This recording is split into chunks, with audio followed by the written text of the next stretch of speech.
Animal মুক্তি পাওয়ার সমালোচনায় বিদ্ধ হয়েছেন ছবির পরিচালক সন্দীপ রেড্ডি বাঙ্গা। অনেকেই মনে হয়েছে গোটা সিনেমায় নারী বিদ্বেষী মনোভাব এবং পুরুষতান্ত্রিকতার উদযাপন করা হয়েছে। প্রশংসার পাশাপাশি সমালোচিতও হয়েছে রণবীর কাপুরের অভিনীত চরিত্রটি। তবে রশ্মিকার অভিনয় মনে ধরেছে অনেকেরই, প্রশংসাও পেয়েছেন। কিছুদিন আগেই ভিকি কৌশলের বিপরীতে ছাওয়া ছবির শুটিং শেষ করেছেন রশ্মিকা। এই সবের মাঝেই মৃত্যুর মুখ থেকে ফিরলেন রশ্মিকা।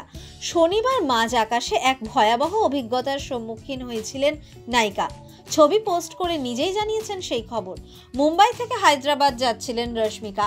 ছত্রপতি শিবাজি মহারাজ আন্তর্জাতিক বিমানবন্দর থেকে সবেমাত্র বিমান ছেড়েছিল। হঠাৎই বিমানে কিছু সমস্যা দেখা দেয়। প্রায় 30 মিনিট পরে বিমান আবার বিমানবন্দরে ফিরিয়ে আনা হয়।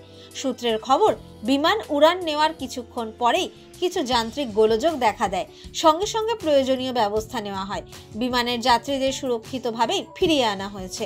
গোটা ঘটনাটি জানিয়ে রশ্মিকা ইনস্টায় একটি পোস্ট করে লিখেছেন, আপনাদের জানিয়ে রাখি, আমরা মৃত্যুর মুখ থেকে ফিরলাম, প্রায় মরেই যাচ্ছিলাম।